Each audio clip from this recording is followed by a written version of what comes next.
How to build confidence as an introverted man. We about to talk about it.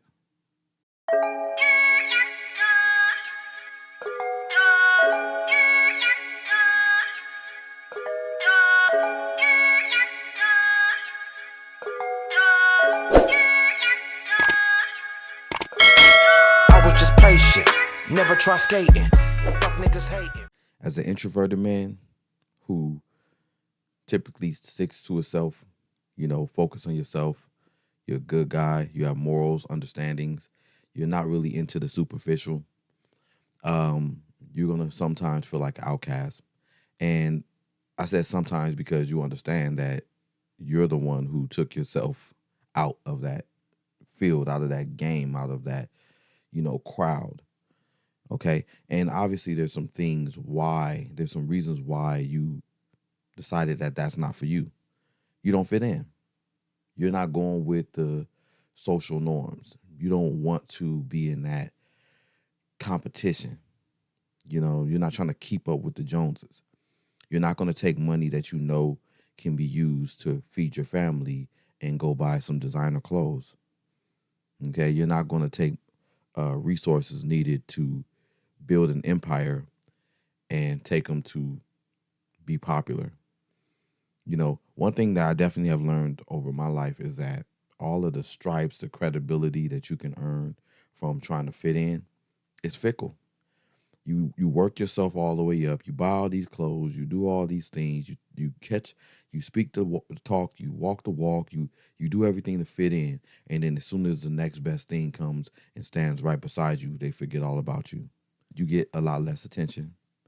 You get overlooked. You might even get put down.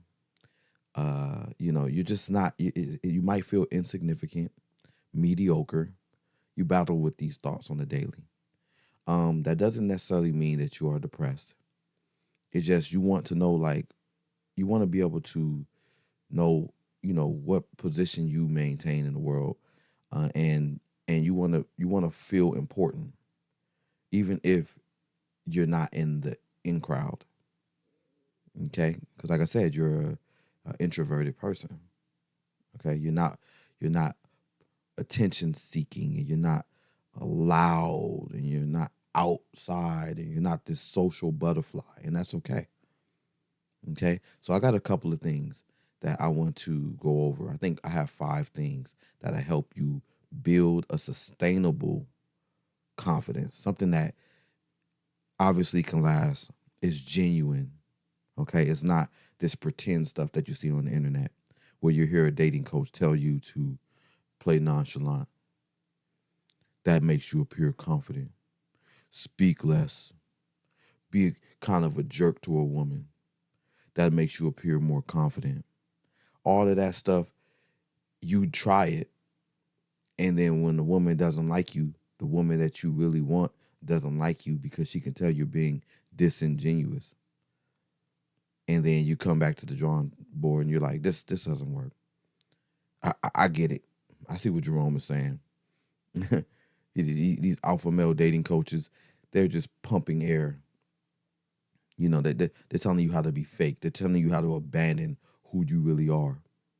I heard a dating coach before I get started tell somebody that you have to study, like as far as trying to tell someone how to look good. He said you have to study what women like, what celebrities women find attractive, and then mimic that celebrity. And I hated that advice. He didn't give it to me because I didn't take it. But I thought to myself, he was legit telling someone to abandon ship. Take who you are, leave that version of you, and adopt someone else's character traits and their physical appearance, and grow your beard like them and do your hair like them. And I was like, I know what I'm talking about. These coaches out here clearly don't even love their self. So they can't teach you how to love yourself. Now, growing up for myself, there was a lot of things that I did to separate myself from the crowd. Growing up in Long Beach, California, it's very popular to wear Chucks, Chuck Taylors, the shoes. And in my particular side of town, blue Chucks was what you're going to wear because that was the most popular thing. What I did was I got myself some Chucks and I wanted to stand out and be different.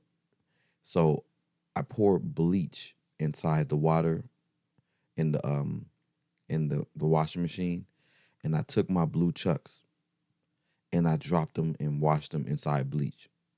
Clearly I'm destroying the shoes. I took the shoes out and I let them dry. And when they dried, they were gray. And at that time, gray Chucks weren't available. They're everywhere now. But when I was growing up, gray Chucks was not available. Okay? And I was the guy who had gray Chucks. I was the guy telling people how to turn their blue Chucks gray. And I did this with one other thing. I'm about to get started, but I did this with one other thing. We didn't grow up having a lot of money. So I didn't have the best looking clothes. Okay? My mom couldn't afford that. She had 5 kids. She was a single mother. And we had to wear either hand-me-down clothes or we had to wear the clothes that we wore last year. So what I did with my worn and torn jeans is I would put them on a hanger, the kind of hanger that clamps to both sides so that I can look at my jeans flat. They weren't folded in any kind of way. And I hung them up on the patio. And I took a water bottle and I put bleach in them. And I sprayed all over the jeans in different spots. And once it dried, it gave this cow look. It was like blue, white, blue, white. It was like a cow pattern. No one had those jeans. So if you see where I'm going with this is, I had to embrace being different. And I intentionally did things that made me not the same, because you can judge me if I'm wearing the same thing you're wearing, because my version of what I have on might be older than what you have on. But if I'm wearing something that you don't have, you never even seen, how do you judge that? Only thing you can possibly say to it is, that's weird, that's different. So that's still the same concept with being an introvert. You don't fit in. You're not less than, you're different. Let me jump into 5 things that you can do to build your confidence, but in a sustainable, genuine way. Okay? Number 1, individuality. That's just what I was just touching on, okay? Falling in love with the concept of being different, being unique, okay? Not trying to fit in, not trying to keep up with the Joneses, intentionally being different. Being okay if someone calls you weird because they don't identify with something that you wear, you eat, you think, you do. Be different on purpose. It is okay to not fit a trend. Don't be a clone. Don't look at what somebody else has done that worked for them and do exactly that. That man's advice that I heard and referred to earlier, don't do it. Go against even his grain. Say, you know what? I'm going to be different and I'm going to be great at the same time. Okay? Very important. Imagine the level of stress that drops off your shoulders when you don't have to worry about who's going to be able to look at what you're wearing and what you're doing and compare it to what they do, because it's the same thing. It's like the BBL culture for the women. I don't care if you want a BBL or not. I'm not here to tear down anybody for being themselves if that's who they believe they're being. But take 10 women that have BBLs and line them up. What's going to happen? They're going to compare each other's BBLs. They're going to be like, you have scarring. Yours is too much. You need more. See what's going on here? Because they tried to fit in. Now they compare to something. Now they're up against something. I'm sure you guys know what I'm saying. So I'm going to move to number two. Number two is you want to assess your own gifts. In life, we get three things that are blessings to us and also tools. We get time, treasure, and talents. Time is obviously the time we have on earth. Treasures are the things that we value or that are valuable. Same difference. And talents, our abilities, our skills, and they're unique. So individuality is still key in this section here. So assessing your gifts or being real with yourself and thinking about what about you what are you good at? What is your natural abilities? You are if you're a doctor, one of your gifts are obviously going to be your ability to care for other people and retain information and your gift of precision so that you can do surgeries and stuff like that and and do it in a careful manner. Your hands, your steady hands, those are skills. Once you know that you have these skills, you know where you can apply them. If you're an artist, obviously you can grow on to be an architect, a designer, whether it's fashion. You have to assess your gifts, okay? Your talents, your gifts. And once you assess your gifts and you realize that there are certain gifts that you just don't have, and there are gifts that are obvious that you have to you, your mother, everyone around you that who knows you, your gifts are obvious. It's like, oh, well, I could do this. Okay. Well, confidence comes from identifying and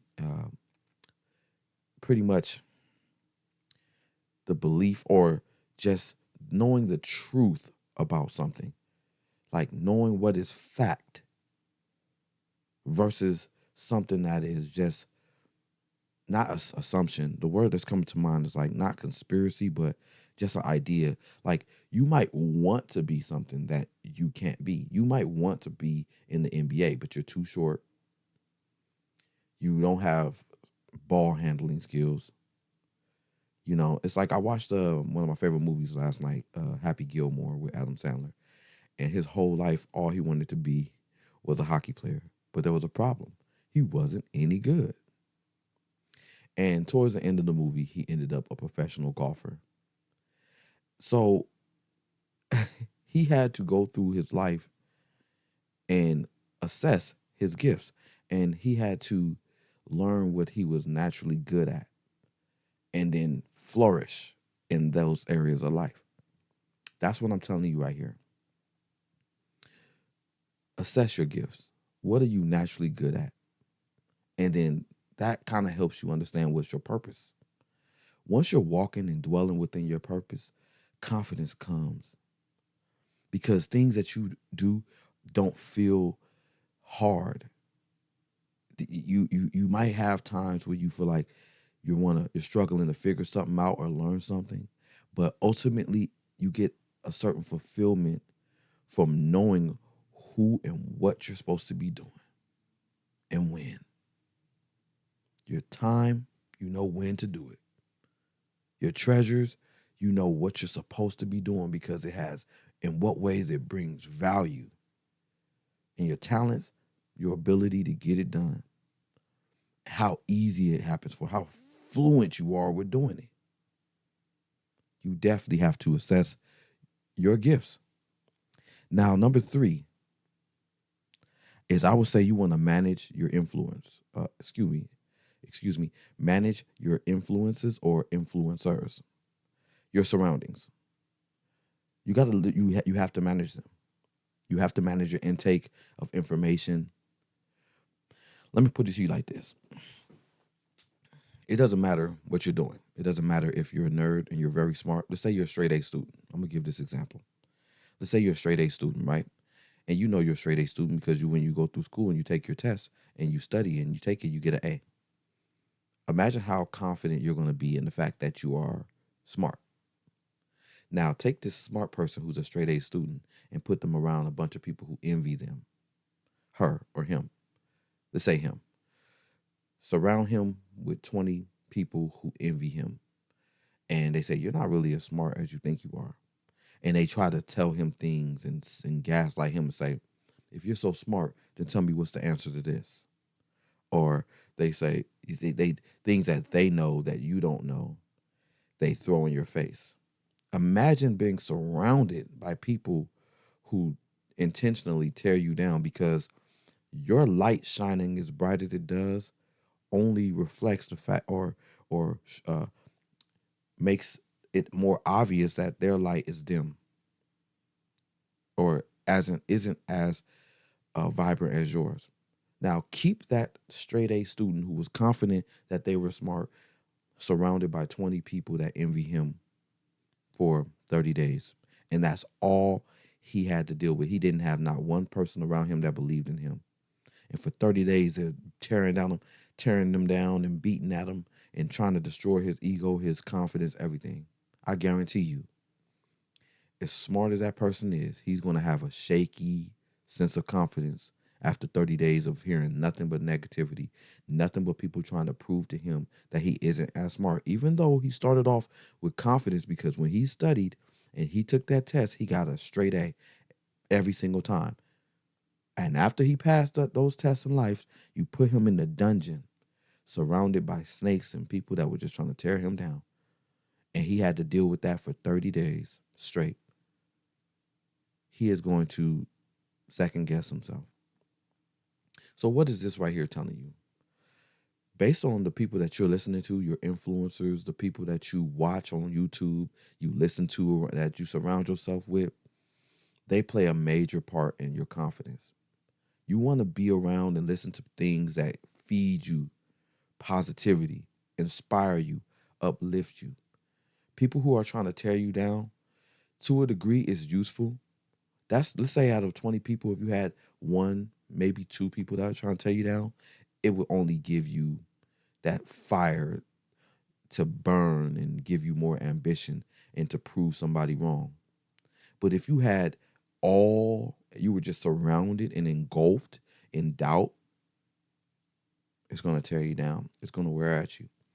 So you have to your best ability, manage your influencers or influences.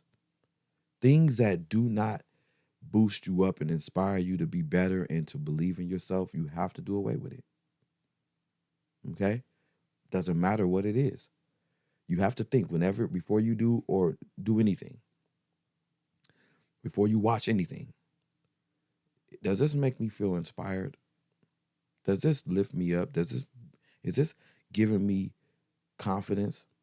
One last note on this one is when someone is trying to give you advice on you or an opinion, there's only two ways they can go about doing this, okay? Positive or negative reinforcement. Positive reinforcement is when you will see like this child or a person, but I'm going to just use a child as an example. This child's teacher or caregiver or guardian or whatever realizes that they have shortcomings. They failed at doing something. They didn't hit the mark. They didn't win the game. And they say, it's okay, honey. You did your best. You went out there. You gave it your got. We win some, we lose some, but we live. We live to fight another day. That's positive reinforcement. Negative reinforcement is where you still want someone to do good, but you tear them down. You say, you didn't try hard enough. That's why you failed. You're just raw, blunt. No. You're never gonna make it if you don't give it. You're not really. You are to a degree trying to motivate them, but in a negative way. And let's be clear, that negative reinforcement doesn't work for everybody. It's a case by case basis. I have kids. Some of my kids, I can tell them, nope, that's not gonna work. You're doing it wrong. And then it fuels their fire to prove me wrong or to do better. And the other ones, I say, almost, you did a good job. And then they say, okay, That builds their confidence and makes them want to try again and try harder and gives them ambition. And there's also another way that you can give someone a compliment where you tell them, okay, you have to give them the raw, and then in closing, you give them the positive reinforcement. You did it. This is where you went wrong. You should have went left when you went right, etc., etc. Now, this is what you did right, though. You gave it your all. You gave it your best. I'm very proud of you.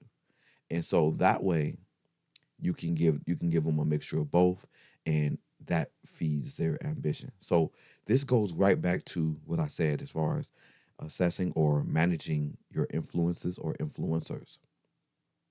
You only want to intake things that feed your ambition and your desire to do better and get rid of the rest of the stuff. But you don't want to become arrogant to where no one can give you any advice because I know I'm good.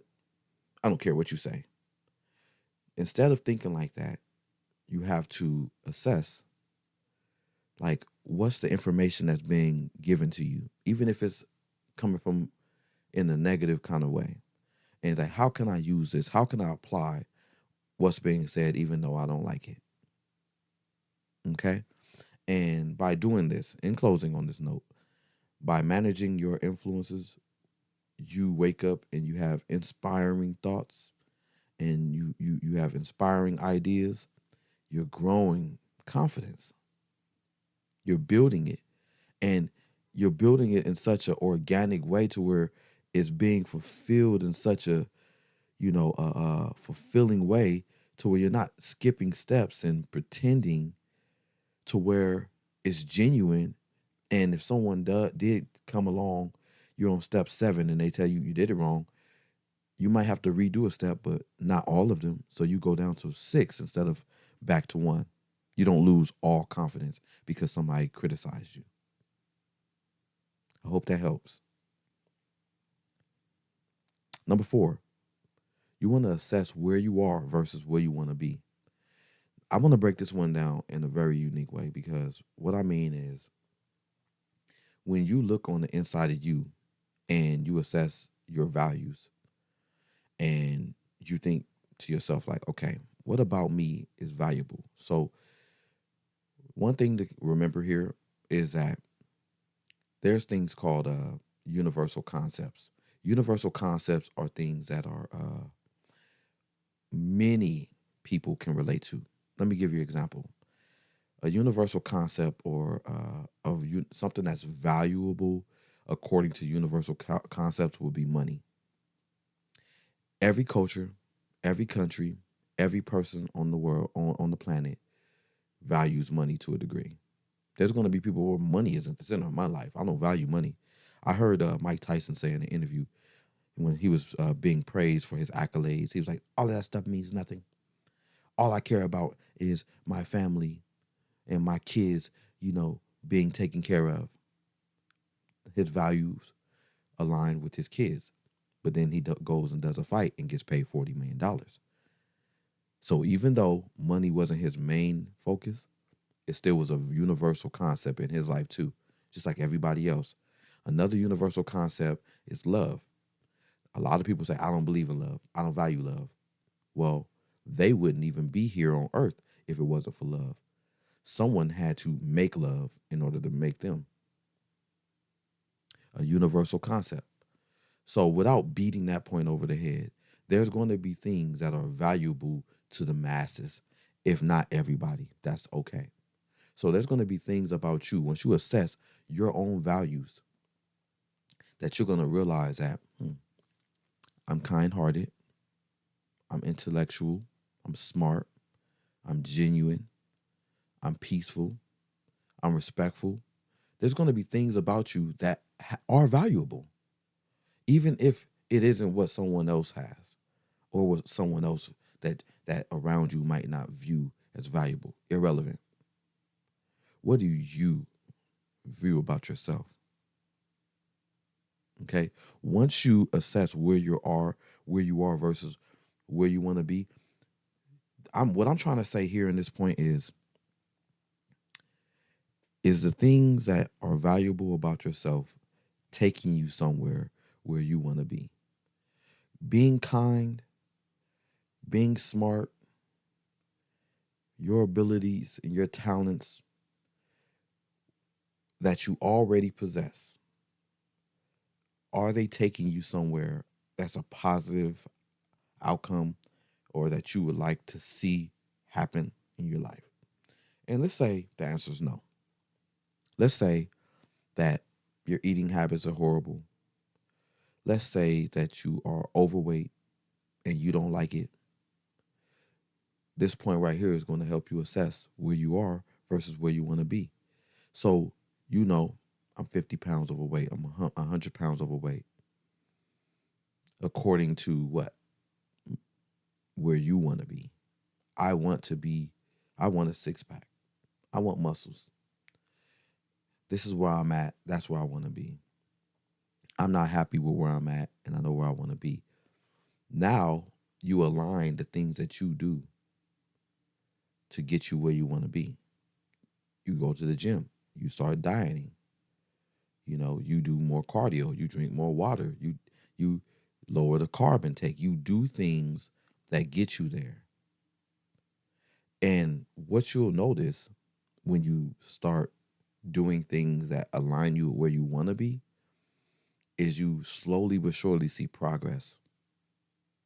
And when you start seeing progress, confidence builds. A few years ago, I lost 55 pounds. I was unhappy with the way I looked. And I went on a very strict diet. I had learned from a female friend. She stopped eating after 7 p.m. because she would go to sleep around 9, 10. So a few hours before she go to sleep, she stopped eating. And without exercising, over the course of probably like 7 months, she lost like upwards to 50 to 100 pounds. I would say between 50 and 70 pounds by no exercising, by simply not eating before she went to sleep.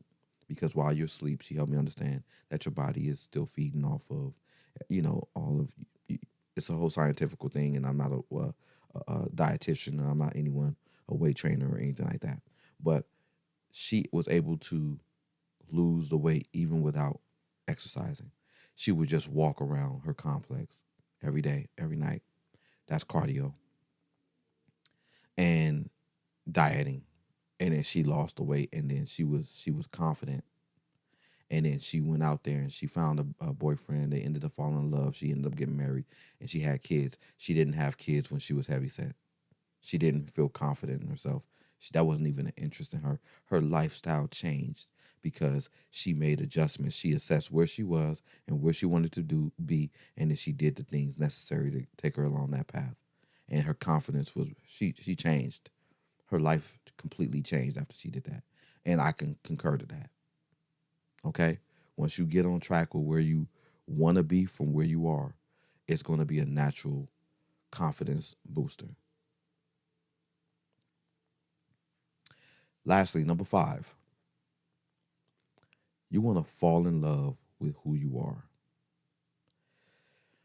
One thing that's working for me right now is that I go around people and they laugh at my jokes.